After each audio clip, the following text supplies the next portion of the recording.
बिहार विधान परिषद के जो नेता प्रतिपक्ष थे सम्राट चौधरी को प्रदेश अध्यक्ष भारतीय जनता पार्टी का बना दिया गया है। लेकिन भारतीय जनता पार्टी के बनाने के बाद दो बहस जो है वो छिड़ चुकी है कि सम्राट चौधरी को जो प्रदेश अध्यक्ष बनाया गया है, क्या इसलिए बनाया गया है ताकि वो सीएम के रेस से बाहर हो जाएं, या इसलिए बनाया गया है ताकि जो कोर वोटर है नीतीश कुमार का, कुर्मी कुशवाहा का, उसमें जो है एक तरह से सेंध लगाई जा सके। क्योंकि याद कीजिए कि लगातार जो है वो नीतीश कुमार पर अटैक कर रहे थे और नीतीश कुमार को खुल करके चुनौती दे रहे थे। उसके अलावा उन्होंने एक पगड़ी भी बांध रखी है।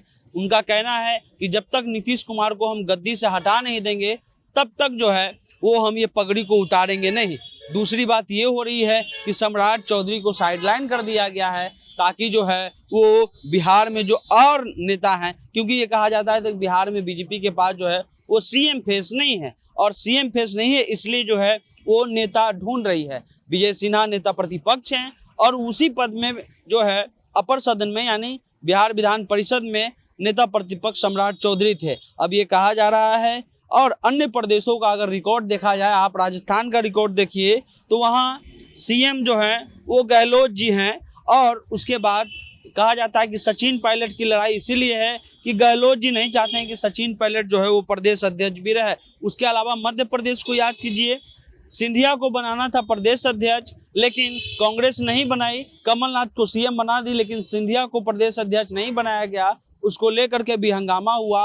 बाद में ऐसा हुआ कि सिंधिया समर्थक विधायक बीजेपी के साथ मिलकर के बीजेपी की सरकार बनवा दी। लेकिन अब ये कहा जा रहा है कि बिहार में बीजेपी की तरफ से जो बैकवर्ड नेता थे, जो बैकवर्ड चेहरा थे, उसको एक तरह से साइडलाइन किया गया है, और कहीं ना कहीं कुछ जगह उपेंद्र कुशवाहा के लिए छोड़ा गया है। क्योंकि कहा जा रहा था कि लगभग 5 से 6 सीट उपेंद्र कुशवाहा मांग रहे थे, लेकिन उनको 3 सीट पर मनाया गया है, और यही कारण है कि उनको जो खास करके सम्राट चौधरी को एक तरह से साइडलाइन किया गया है। अब ये देखना दिलचस्प होगा कि बिहार की राजनीति में जो पिछड़ों का बोलबाला है, क्या बीजेपी एक बार फिर जो है वो पिछड़े नेताओं को एक तरह से नजरअंदाज कर रही है। क्योंकि याद कीजिए तारकिशोर प्रसाद और रेणु देवी डिप्टी सीएम तो थे, लेकिन उनकी हालात अभी क्या है वो आप ज़्यादा जानते हैं। क्योंकि राजनीतिक स्थिति अगर देख लिया जाए तो तारकिशोर प्रसाद को जो सम्मान मिलना चाहिए था वो सम्मान अभी नहीं मिला है, और रेणु देवी को जो सम्मान मिलना चाहिए था वो नहीं मिला है।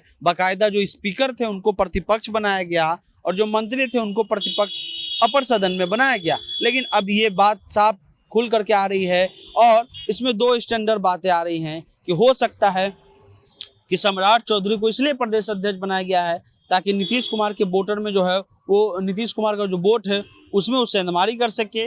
दूसरे लोग कह रहे हैं कि इसलिए बनाया गया है ताकि बैकवर्ड नेता खास करके सम्राट चौधरी को साइडलाइन कर दिया गया है। दूसरा चीज़ आप ये भी समझ लीजिए कि सम्राट चौधरी भी राष्ट्रीय जनता दल में थे, जनता दल यू में थे, अब भाजपा में आए हैं। इससे पहले संजय जायसवाल के बारे में भी कहा जाता है कि पहले राष्ट्रीय जनता दल में थे और उसके बाद जो है अब वो वापस भाजपा के प्रदेश अध्यक्ष बने। फिलहाल इस मसले पर जो भी अपडेट होगा आपको बताते रहेंगे। जनता जंक्शन आप देख रहे हैं।